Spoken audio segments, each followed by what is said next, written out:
ये 5 दिवसीय दीपावली के महापर्व पर जो हम लोग कार्यक्रम मना रहे हैं, उसमें आज गोवर्धन पूजा का भी दिन है। द्वापर युग की बात है। भगवान श्री कृष्ण ने आज के दिन ब्रज गोकुल में अपने कानी उंगली का, ऐसे कानी कहते हैं, कनिका कनिका कहते हैं, कनिष्ठिका कहते हैं, बहुत छोटी उंगली कहते हैं, उसमें गोवर्धन पर्वत को उठा लिया था। गोवर्धन पर्वत को उठा लिया था, एक बहुत बड़ा इतिहास है, एक बहुत बड़ी कथा है। और उसमें ऐसा कहा जाता, मैं आज बिल्कुल डिटेल में बिल्कुल नहीं बता पाऊँगा, सिर्फ इतना समझ लीजिए कि इसमें इसका सबसे बड़ा वास्तविकता ये है कि इसके डिटेल में हम आपको कल बताएंगे। आज सिर्फ इसलिए मैं बताना चाहता हूँ कि परिचय के रूप में कि वास्तव में इंद्र का मान मर्दन करना था। ब्रज गोकुल के जितने भी यजवंश के जो लोग थे, उन्होंने अपना कुल गुरु इंद्र को मान लिया था। और वो ये समझ रहे थे कि, कहते हैं उनकी मान्यता थी, उनके मन में ये भावना भर गई, जैसे होता नहीं कि भाई कई बार होता है कि भाई आदमी जो कुछ नहीं पता होता तो उसे पत्थर के अंदर भगवान देखना चाहते हैं, तो एक छोटी सी बटिया भी रख दिया तो भगवान शंकर समझ ले जाते हैं। ऐसे ही मान्यता के अंदर जैसे कबीर ने लिखा कि भाई पाथर पूजे हर मिले तो मैं पूजूं पहाड़, उतारते तो चाकी भली पीस खाऊं संसार। तो सच्चाई है कि भाई जो चीज़ सच के रूप में स्वीकार नहीं की जा सकती। इंद्र तो एक देवता है, इंद्र का एक पद होता है और उस पद पर बैठा हुआ व्यक्ति कोई भी हो सकता है। बताते हैं कि 100 या अश्वमेध यज्ञ करने वाले व्यक्ति को इंद्र का पद दिया जाता है।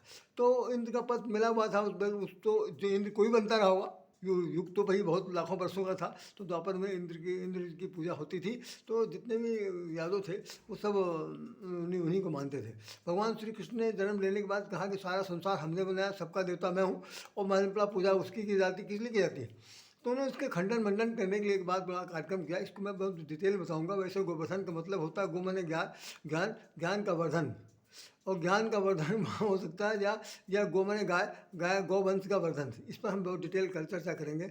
आज अभी आप लोग समझ लें कि जय हरि बोल हरि बोल हरि बोल, हरे कृष्ण हरे कृष्ण हरे कृष्ण हरे राधे हरे राधे हरे राधे का ही बोलबाला है। और आज की तारीख में मैं सिर्फ इस बात को यहीं पर विराम देते हुए आपसे निवेदन करना चाहता हूँ कि गोवर्धन का असली मतलब समझने के लिए निश्चित रूप से आप कल मुझे अपना सानिध्य समय दीजिएगा। मैं आपको बताऊंगा कि वास्तव में गोवर्धन पूजा क्या है, गोवर्धन देवता क्या है, गोवर्धन कहते किसे हैं, गोवर्धन का हमारे जीवन में क्या उपयोग है, इन सब की पूरी चर्चा कल की जाएगी। और ये एक प्रकार का हरित क्रांति का द्योतक है ये जो पूजा है। इसलिए आज गोवर्धन महान परमात्मा को सादर नमन। और वो भगवान श्री कृष्ण के रूप में है और श्री कृष्ण जो है पूरे योगेश्वर कहलाते हैं, संसार के गुरु कहलाते हैं और संसार के मालिक कहलाते हैं। इसलिए वह गीता के अनुसार तो भगवान वही सब कुछ है, 16 कलाओं के अवतार हैं। उस भगवान श्री कृष्ण को सारा संसार नमन करता है, राधे श्याम कोटि कोटि नमन करता है। आप सब लोगों की तरफ से उसे उन्हें नमस्कार है